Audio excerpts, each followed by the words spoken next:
Hey, it's Alan, and I just wanted to let you know that you can now listen to the ongoing history of new music early and ad-free on Amazon Music, included with Prime. Music is always just downstream of what's happening in popular culture. Let me show you what I mean. The early 80s were a volatile time for politics, and society was shifting too. The Cold War was dangerously close to turning hot, with relations between the U.S. and the USSR in a particularly bad spot. There was also an awful recession, with interest rates pushing past 20%. With all this going on, the early 80s were an interesting time for music. The CD was introduced, elevating the quality of recorded audio and encouraging people to up their technical game on a bunch of different levels. Also, MTV went on the air, so music videos were a new thing. Even though the original punk rock era had burned itself out, it left behind a spirit of adventure. The post-punk era was filled with experimentation that resulted in all sorts of new sounds. A lot of these new sounds were facilitated by new technology, especially in the realm of electronics. Not only were synthesizers getting more powerful and cheaper, but there were also drum machines and samplers, more sophisticated multi-track recorders, and new outboard effects that could be employed in both the studio and on stage. So, in some respects, music got more complicated simply because it could. We are always going to have artists that will push the envelope in some fashion. This is where we encounter a post-punk genre called Dreampop, a thing unto itself, but it's also related to other genres where atmosphere, sonic textures, and in some cases, sheer volume reign supreme.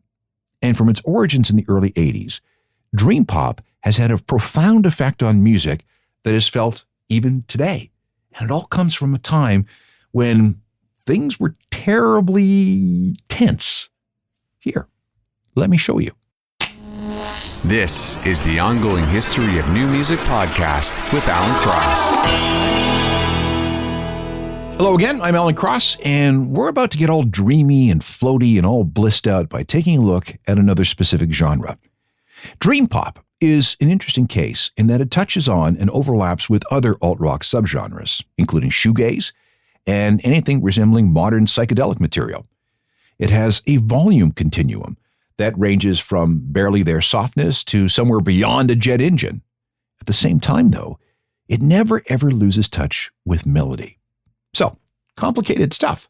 And I haven't even mentioned vocal styles, guitar effects, production methods, and all the other goodness that goes into making something dreamy, or in extreme cases, nightmarish.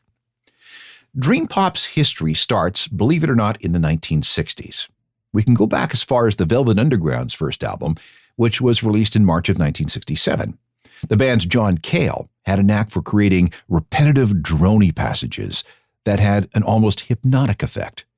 At a low volume, a song like Venus and Furs, for example, creates an atmosphere that could lull you to sleep. Not exactly a lullaby, but the drone, something that would later show up in shoegaze and psych as well as dreampop. The drone had that effect, but played at extreme volume, the drone could also completely alter your mental and physical state.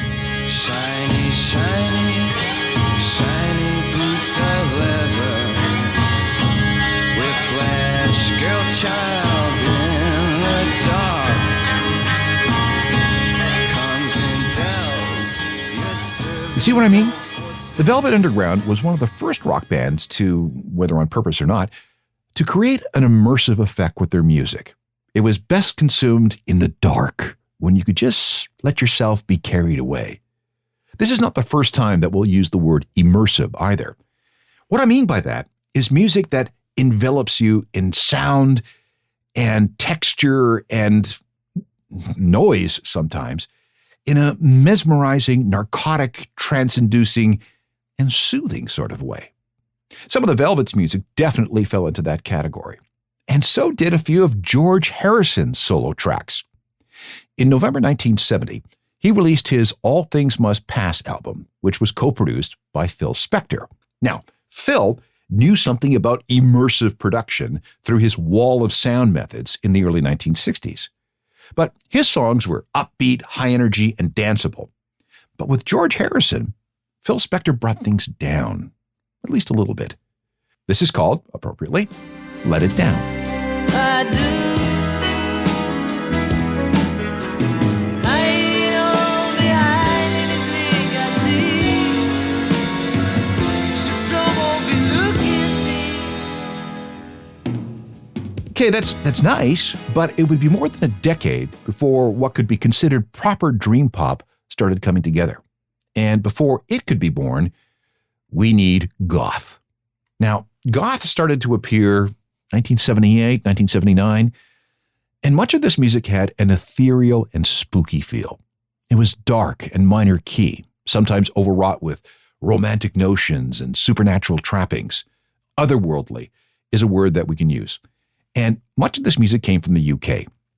Probably the best example is this single, which was released on January 1st, 1979. It's the debut single from Bauhaus. Note the use of guitars and drums, laden with echo and reverb and other effects. Bela Lugos is dead. The bats have left the bell tower. The victims have been bled. Red velvet lines. The black box. Bela Lugos is dead. Now, this goes on for 9.5 minutes. A debut single, 9.5 minutes. Very dark, very atmospheric, and, here are those words again, immersive, ethereal, and dreamy. Okay, nightmarish, but that's in the same ballpark. This style of goth had its own name, too. It was called ethereal wave and ethereal goth for reasons that are sonically obvious. And over the next few years, it would morph into something separate from goth while still remaining related. The next step was the establishment of a couple of record labels that tended to specialize in this emerging style. The most important of these labels was England's 4AD, home to not only eventually Bauhaus, but a long list of goth and goth-adjacent bands. 4AD, which, by the way, is an abbreviation of the word forward, was founded in 1980. Not only did the label sign acts with a certain sound, but the label also had a powerful visual identity with its logo and its album artwork.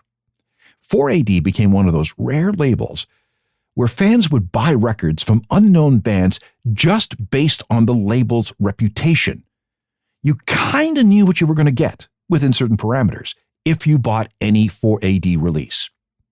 One particular early 4AD signing set the stage for everything that was to come.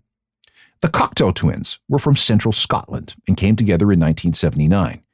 They took bits from Bauhaus and Susie and the Banshees and Joy Division and added their own spin. After a bit of a rocky start, the group settled as a duo, vocalist Elizabeth Fraser and multi-instrumentalist Robin Guthrie. She sang in some made-up tongue in a style that was almost operatic, or, in the words of some listeners and fans, angelic. Robin was more concerned about getting the right guitar tones and sounds than he was about playing the correct notes, which is not a slam against him. Guthrie admitted to not being that good technically, but he really wanted to get that feel and that sound and that texture. Layering songs with guitar track after guitar track and adding reverb and echo was designed to cover up his technical limitations as a musician. And that approach worked beautifully. Let's try something. This is from a 1984 3-track EP entitled The Spangle Maker. The song was a top 30 mainstream hit on the singles charts and a number 1 indie hit. It's called Pearly Dewdrops Drops.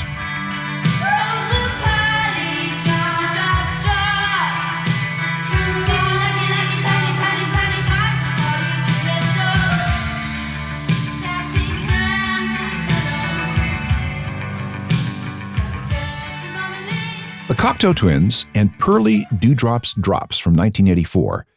If you can't make out the lyrics, that's not your fault. Again, Elizabeth Fraser sings in her own made-up language. It's all about atmospherics and sonic textures. What she's singing is essentially irrelevant. The Cockos' best years were from 1984 through to about 1994.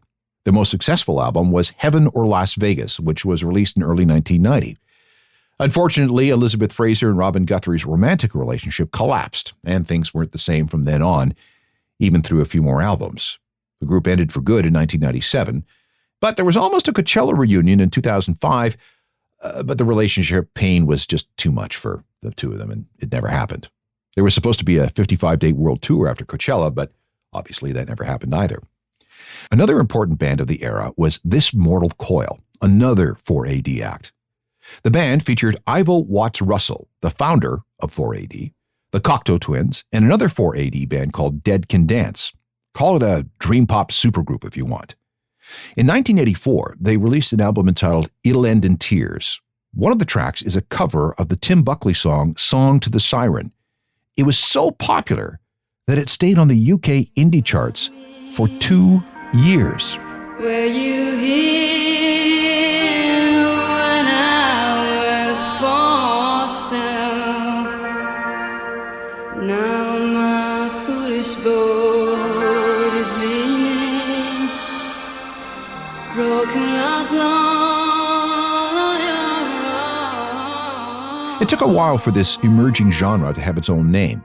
Up until the middle 80s, it was stuck with ethereal pop, which, you have to admit, while evocative, doesn't really roll off the tongue. So, a new designation was needed. This is where we meet Alex Ayuli of a group called Arcane. He was one half of a duo with another guy named Ruby Tambala. These two black artists were deep into this approach to music. And while you may have never heard of Arcane before, let me tell you that they were tremendously influential when it came to dreampop, trip-hop, shoegaze, and more. In the beginning, Arcane was rather noisy. More than one writer referred to them as the Black Jesus and Mary Chain. But in 1987, they signed to 4AD and had an EP produced by Robin Guthrie of the Cocteau Twins. That was followed by a 1988 album entitled 69, another EP, and a record entitled I. It was around this time that Alex started referring to what the band did as Dreampop, as a way of pushing back on journalists giving them labels that they didn't like. And when you hear this, you'll understand immediately. This is a 1986 single called When You're Sad.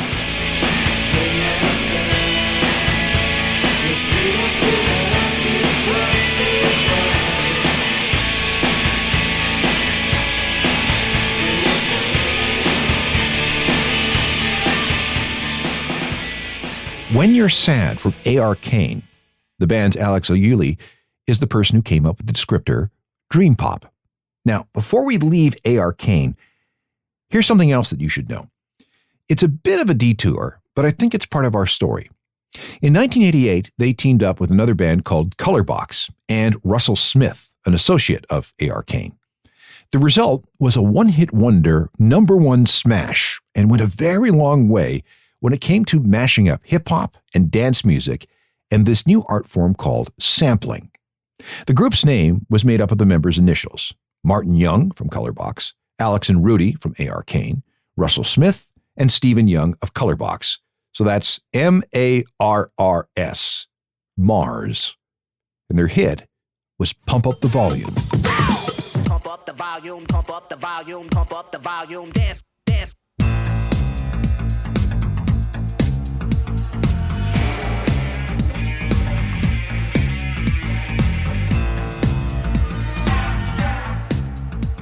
Like I said, a bit of a detour, but it's all part of the Dreampop story, a story that will continue right after this. At first, Dreampop was largely confined to the UK, but there were others in other countries who wanted to explore this territory. When David Lynch was preparing the TV series Twin Peaks, he had a very specific, dreamy, spooky atmosphere in mind for the show, and this, of course, extended to the soundtrack. He'd already become a fan of British Dreampop by the time his movie Blue Velvet was released in 1986. He tried to license the song Song to the Siren by This Mortal Coil from 4AD, but they refused. So he contacted a composer named Angelo Badalamenti, and he had an American singer named Julie Cruz in mind. So they collaborated on some very dreamy songs for Blue Velvet. Lynch kept the two around for Twin Peaks. Badalamenti and Cruz also appeared on an album together in 1989 entitled Floating into the Night. It featured the Twin Peaks theme called Falling, and it was very dreamy.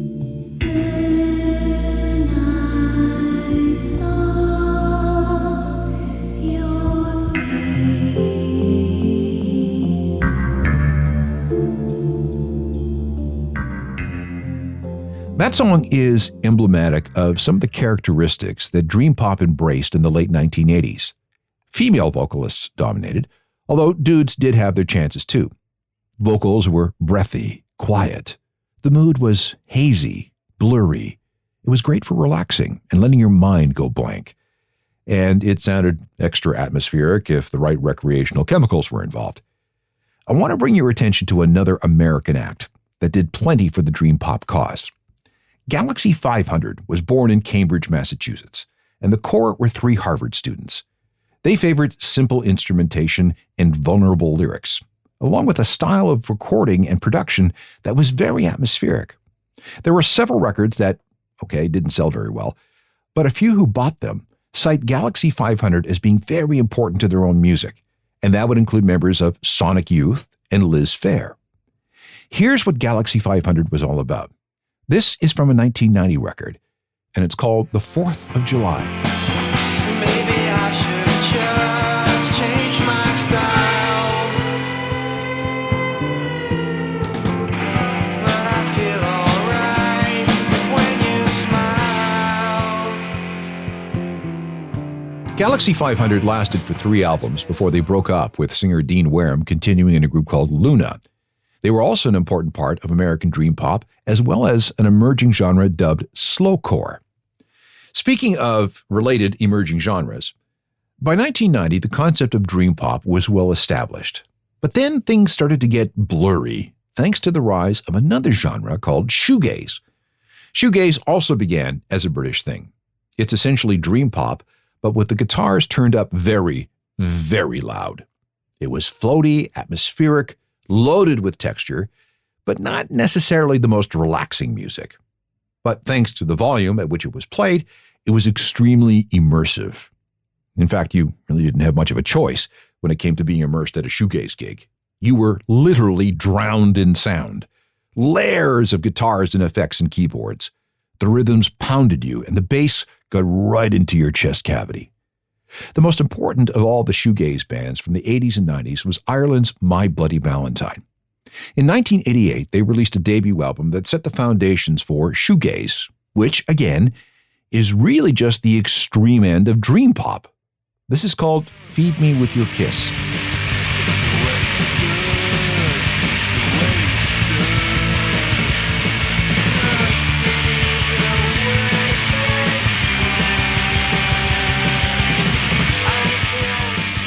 Intense stuff and very hard on the ears and body when experienced live.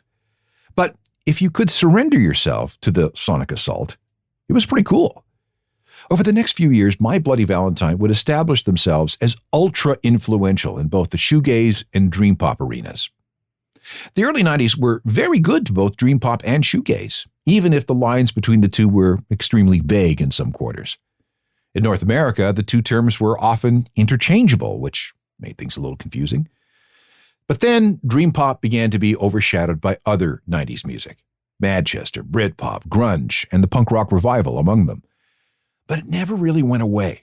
It just receded to the margins. But there were a ton of Dreampop and Dreampop adjacent bands during that decade. We had Lush, Curve, The Ocean Blue, Pale Saints, The Catherine Wheel, Chapter House, The Sundays, Slow Dive, Belly, Mazzy Star, Cowboy Junkies, The Cranes, Spiritualized, and dozens of others. Many of them had alt-rock radio hits during that time. And you could even shoehorn in The Cranberries and Morrissey, Kate Bush, and Tori Amos into those scenes. If it was dreamy, atmospheric, and immersive, well, then it was fair game to call it Dreampop. And the genre's heyday extended from the late 80s through to the mid-1990s. If you ask me, the last great Dreampop record of the 90s came from Iceland's Sigur Rós. They were a lot like the Cockos twins in that they sang in a made-up language. In their case, they called it Hopelandic. It was, well, sort of like Icelandic, but any similarities were only vaguely phonetic. The band encouraged people to listen carefully and write down what they thought they heard in a booklet. Sigur Rós had a very big international breakthrough in 1999 with a record called Aegis Burjan. I think that's how you pronounce it. It even got them featured in the New York Times magazine. And it was sure pretty. This song is called Sven G. Englar, which I think has something to do with a pun involving sleepwalkers and angels.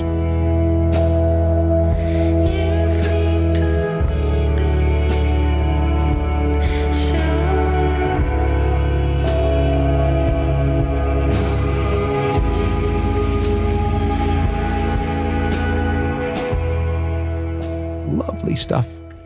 Sigur Rós has been making music like that since 1997. But then Dreampop went to the sidelines and stayed there for much of the mid to late 90s. It would take a new generation of dreamy artists to bring the sound back to everybody's attention in the 21st century. And that's where we'll go next.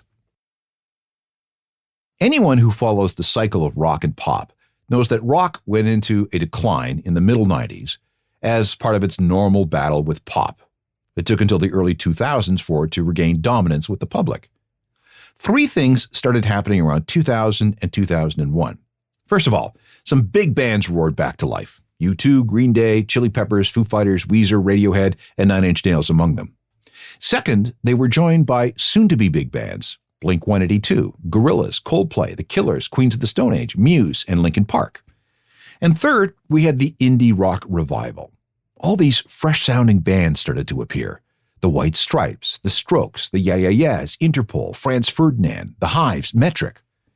That indie revival breathed new life into other genres. People were once again hooked on looking for something new, different, exciting, and unknown. Shoegaze, which never really went away, was always lurking, waiting for a big deal revival. And its cousin, Dreampop, was right there with it. And actually maybe a little ahead. The advantage Dreampop had was a technological one, and that technology was the laptop. With each passing year, it became easier and easier to create densely textured music in your bedroom. Pick up a decent synth, interface it with your laptop software, and it was possible to turn out studio-quality stuff without the hassle of a big-time recording studio. The longer the decade went on, the more powerful the hardware and software became. By the time streaming really started to kick in, which would be when Spotify went online in 2008, there was plenty of this material just waiting to be heard. Millennials proved to be a very good source of Dreampop fans, or as some started calling it, chill wave. Here's an example of what I'm talking about. Beach House is a trio that was formed in Baltimore in 2004. A self-titled album was recorded in 2 days in the basement of guitarist Alex Scally using a simple 4-track machine. You might recognize this song if you know anything about The Weeknd. He sampled part of it for his song The Party and the After Party. It's called Master of None.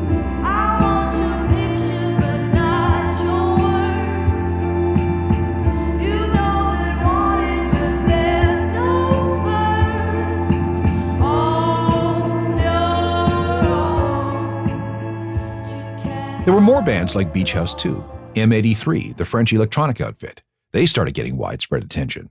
The Chromatics, a dream pop synth pop group from Portland, Oregon. Washed Out, the project of Ernest Green Jr., who turned to music when he couldn't find a job as a librarian. Panda Bear, a member of Baltimore's Animal Collective. The XX, the British duo with a super minimalist electronic sound. Oh, and there's more. Norway's Aurora, Sweden's Leaky Lee, the Joy Formidable out of Wales, Canada's Grimes, and Basement Revolver. We can also include Lana Del Rey. Her femme fatale image can be pretty dreamy, even though it lacks all the layers of guitars and synths. Some of Lord's music fits our description. But I think the most successful of the dream pop, bedroom pop artists at this point in the century has to be Billie Eilish. What do you want from me? Why don't you run from me? What are you wondering? What do you know? Why aren't you scared of me? Why do you care for me? When we all fall asleep, where do we go? If you're looking to explore dream pop further, there is no shortage of playlists available on any of the streaming platforms. They include the classics from the Cocteau Twins and Mazzy Star, along with newer acts like Cigarettes After Sex, Dive, Churches, Japanese Breakfast, and Still Corners. Why did dream pop make such inroads in the 2020s?